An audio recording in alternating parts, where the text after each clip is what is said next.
This week, we are looking at brand influencing. Research has shown that brand influencing is very effective. However, it will not work or it will not be effective if you are not using, the right tactics. Now, one of the things you do not do, and let me quickly state this, is you do not choose a brand influencer because you personally, as a communications professional, you like this person, you follow this person on social media, you really like this person, I really like to make it your sentiments. You now use your sentiments to choose brand influencer. No, Otilo. You want to work based on insights, like I said, and not sentiment. Not because, oh, I love Odunlade, so let him come and be the brand influencer for Joy Soap. I'm sorry, what? I'm sorry, what? If you've not subscribed to this YouTube channel, you are wrong.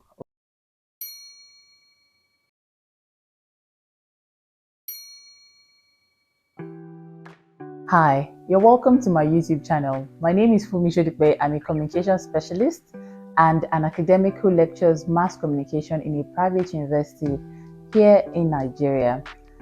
On this channel, we talk all things communications. Last week on the Comms Professional, we considered crisis communication. This week, we are looking at brand influencing. And we're basically going to be looking at how you can effectively apply brand influencing for effective brand communications and strategy. Before we delve into, today's topic, I just want to leave a word of encouragement to Nigerians listening to me right now or watching this video in the current state that Nigeria is in. You see, we are in an unprecedented period of our political history, and a lot of unusual things are happening. However, I just want to say that I want you to focus on what it is that you can control, what it is that is within your control. We've done our part, we've gone out there, we voted. I want to believe that most people watching me voted, okay? If you're eligible age for voting, we've done our part. So now we are going to focus on what it is that is within our control and hope that, everything, happening in Nigeria is going to play out for our good. All right, enough of Nigeria talk. So what's brand influencing? You see, brand influencing is a spin-off of a term called celebrity endorsement. Celebrity endorsement, like the name suggests, is basically a celebrity endorsing either a product, a service, or idea, as the case will be. Like I said, like my first opening statement was, brand influencing is a spin-off of celebrity endorsement. Now, it's not exactly the same, but the goal is the same. Now, in celebrity endorsement, the goal of doing that is to convert the goodwill, to convert the trust and the fan base of a particular celebrity to the brand that they are representing, or to the product, service, or idea that they are endorsing. Okay, so that's what celebrity endorsement is. Now, it's the same thing with brand influencing, but there's a difference. So, like I said, brand influencing is a spin-off of celebrity endorsement. Let's first start, talk about how brand influencing came about, so that you can then understand how it's a spin-off. Now, brand influencing, came up with the advent of social media, and it's democratizing how we consume and distribute communication. You see, or content rather, or how we communicate. You get the drift. Now, you see, prior to social media, we relied mostly on traditional media outlets. That's how we got communication. That's how we got news and information. And that meant that they were the ones in control of content. They were the content generators.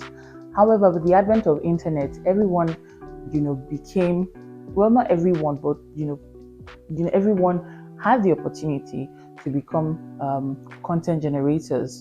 User content, was what social media was all about. And from there, we had people who you can refer to as micro or mini celebrities, who, basically are within a niche. They have a large following or fan base on social media. So their fame or their status is not conferred from, traditional media outlets, where you now see fame and celebrity. Their own fame and their celebrity status comes from social media. And so brand influencing now is a term that is, like I said, a spin-off of celebrity endorsement. However, it's inclusive of these social media celebrities, as the case will be. I'm working on a paper on this particular topic, brand influencing and how it affects a particular variable. I'm not in the position to fully disclose the content of the paper, but when it's published, I'll come back to the description of this video and I'll put it right there. However, the way I've described brand influencing and how it is spin-off of celebrity endorsement is as a result of the research I'm doing on that paper. Now, moving on, we now understand how brand influencing is a spin-off of celebrity endorsement, and we also understand that the goal remains the same. Okay, so whether it's a social media celebrity or whether it's a celebrity, both of them are still brand influencers, and the goal again is to use their goodwill, the trust that they have with their fan base, and to convert a good portion of their fan base to the brand that they are going to be representing or endorsing. Okay, so that's what brand influencing is. For brand influencing, you're basically influencing for a brand. So you're influencing your the audience that you reach for a brand. Now, my goal here today, because I'm not addressing brand influencers, I believe I'm addressing communication professionals who will be employing these brand influencers for their brands. I want to show you 4 proven ways on how to go about applying brand influencing for successful brand communication and strategy. Before I go on to listing the 4 ways, I want you to also know that research has shown, and you can also do your own research has shown that brand influencing is very effective. I mean, even the research I've done about 2 research and 1 currently ongoing on brand influencing. It shows that brand influencing, from research, brand influencing has been proven to be very effective. And personally, from my own business, I've tried it. I did try it with an actual celebrity, and she's also a brand influencer, and it did convert, some customers to my business. However, it will not work, or it will not be effective if you are not using, the right tactics. You have not done it the right way. Okay, so my job here is to teach you how to do it the right way, so that brand influencing is effective, so that this effectiveness that we're saying, brand influencing is effective, you see that for the brand that you represent as it becomes professional. I need to take a break because all right, so let's get right into it. How can we effectively apply brand influencing for effective results for our brands? The first way of doing that is to ensure that there is congruence or congruency between the brand and the celebrity. Congruency basically talks about alignment. Okay, so there should be alignment in values, there should be alignment in the audience that you're trying to reach, there should be alignment in brand personality. Okay, let's start with values. What are the values of this brand influencer, and what's the value of your brand? You really want to consider that before choosing a brand influencer. Now, one of the things you do not do, and let me quickly state this, is you do not choose a brand influencer because you personally, as a communications professional, you like this person, you follow this person on social media, you really like this person, I really like to make it your sentiments. You now use your sentiments to choose brand influencer. No, Utilo. They don't do that, okay? That's wrong. You choose a brand influencer because there's congruency between the celebrity or your brand influencer and the brand that you want them to be representing for. So congruency, both in values, in brand personality, and in who the audience, the target, the reach. Okay, so let's start with values. What values does your brand hold dear? would this person not violate those values? Does this person also hold dear to these values? Okay, you want to, ensure that there's congruency in that area. You also want to ensure that there's congruency in brand personality. Now, brand personality, I'm going to be discussing this in my next video. I'm always excited. I always light up when I get to discuss brand personality, because through research, I discovered this through research last year, and I love the brand personality. And so it's something I'm going to discuss next week, so I'm not going to really get into it. But brand personality basically talks about how brands can also have or take up a personality. So you want to ensure that there is alignment. Let me get back to what I was saying. There's congruency between this person, that's your brand influencer. You want to ensure that this person's brand personality is matched up with your brand personality. The second way now is to do your research, okay, on the brand influencer. You want to do a lot of research, and research will serve you as a communications professional, okay? You want to work based on insights, like I said, and not sentiments. Not because, oh, I love Odunlade, so let him come and be the brand influencer for Joy Soap.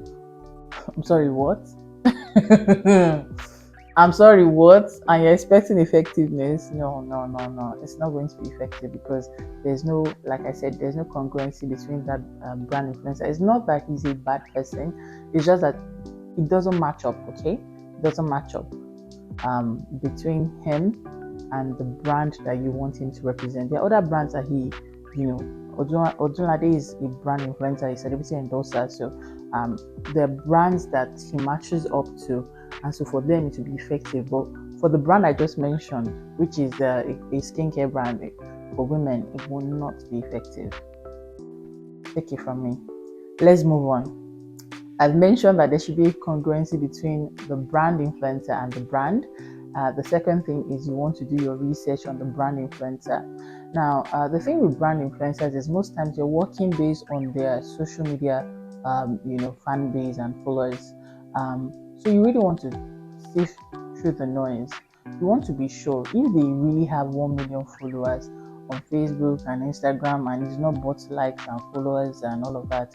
You really want to be sure that these are active followers. Okay, people who always engage with their posts every day. You want to work based on insights. Again, part of research, what you're going to do is you also want to find out the brand personality, like I mentioned earlier, of the brand influencer. There are different things you can do under research, but research is really going to serve you. You use that data to make an informed decision, like I mentioned earlier on. You do not choose a brand influencer based on sentiment, but based on insight. So insight is going to guide you on choosing the right brand influencer for your brand or the brand that you represent. And that's a proven way to make brand influencing work for the brand that you represent. The third way, okay, is you want to work hand in hand with the brand influencer. You want your comms team to work hand in hand with the brand influencer. However, you want to the brand influencer still needs to sound authentic in their delivery, and it still has to sound like it's coming from them, because the best way to sell is for me not to feel, me as the audience or me as the person you're selling to, for me not to feel like you're not selling to me at all. It should just feel like referral. It should just feel like you're recommending, and I'm really believing it. I don't see you being desperate to sell a product to me. Okay, it should come with ease. Okay, and that's the way it works to with brand influencing. So when you're preparing communication materials, you want to work hand in hand with the brand influencer. Okay, to determine the mood, to determine the tone, to determine, see how it works with their voice. So you can come up with something, or you let them come up with something, and there's a back and forth. Just let it be a co-creative process. All right, that's one of the ways for it to be effective, for you to effectively apply brand influencing for your brand communications and strategy. The fourth way, and it's the final tip that I'm giving on this particular topic we're considering today. Again, for those who have not really paid attention, let me do a brief recap. Today we're looking at how to effectively apply brand influencing for brand communication and strategy. Okay, how to effectively apply brand influencing for brand communication and strategy. And I've mentioned that you need to, number one, ensure that there is congruency between the brand and the brand influencer. The second one, I mentioned that you need to do your research. You need to work based on insight and not sentiments.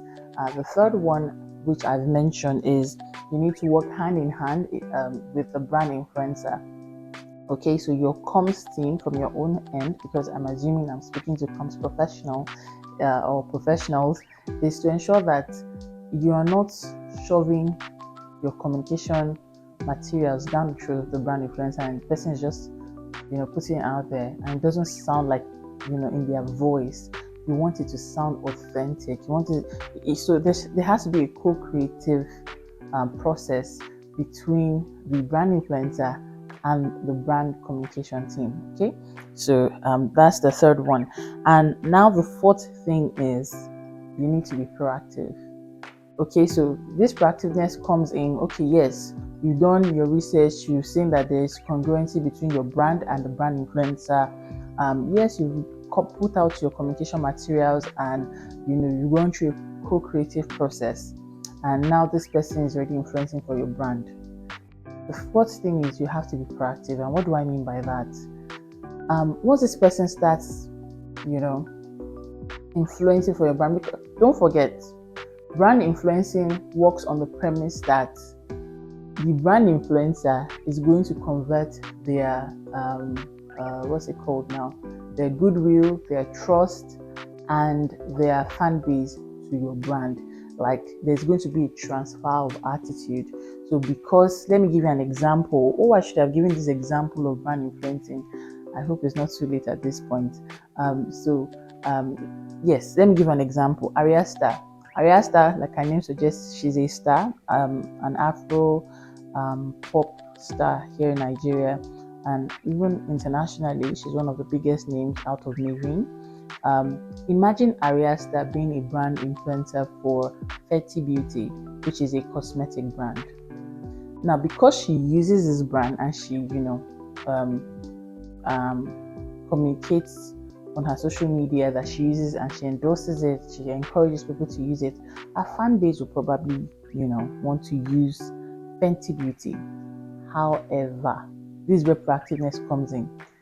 If Arya Star is, connected to a scandal or something, like there's a crisis, immediately, that's where your proactiveness comes in as a comms professional. You need to start planning your step, because the truth is that there will be an attitude transfer, and there's actually a model for this, or a theory for this. It's called the balance theory. Okay, I can't remember who propounded that theory now, but what the theory basically talks about is a theory of attitude transfer. It basically says that if I what connects a brand and the customer is the brand influencer in this particular theory. So if, because of this, this is the way the theory works.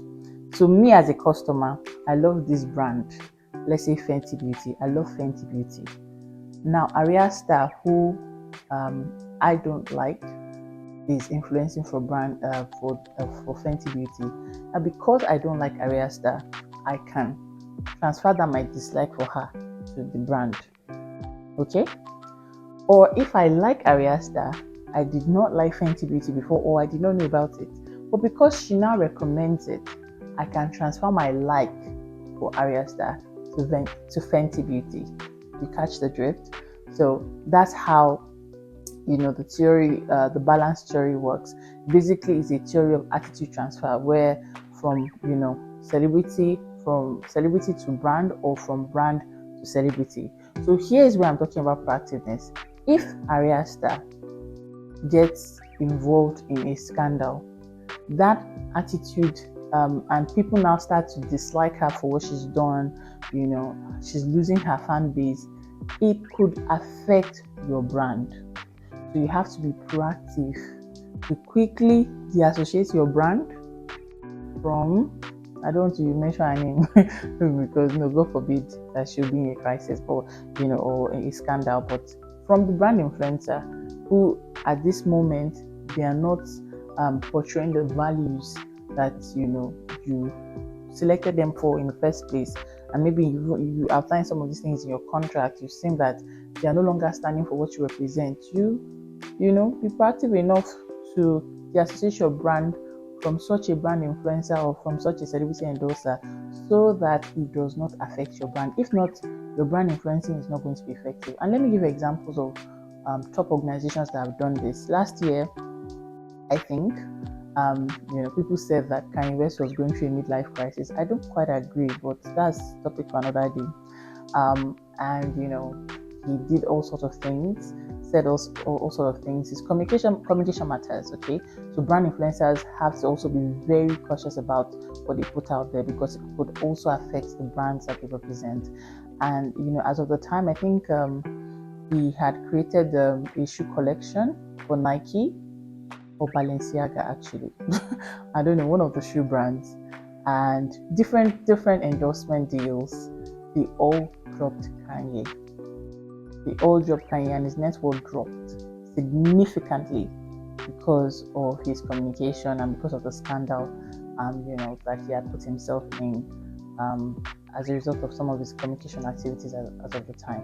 So those brands were very proactive because they know that the dislike that people are starting to have towards Kanye would affect their brands. They didn't do it as a way of respite. It's not because of they did it because they knew that brand influencing was not going to be effective anymore. So they were proactive enough to disassociate themselves from him before that dislike is transferred to them. So I hope that you've understood, all that I've shared today. Thank you so much for, joining me on The Comms Professional. Today we've considered brand influencing and how to effectively apply it for effective brand strategy and communications. If you've learned something, please, I'm begging you, put a comment in the comment section.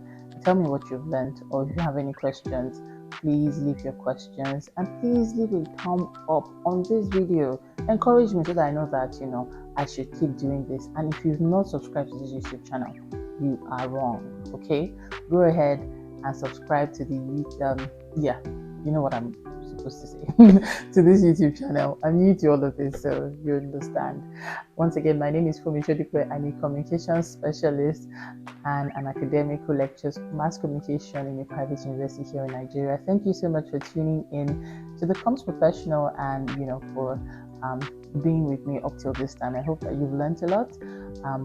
See you this same time next week. Bye for now.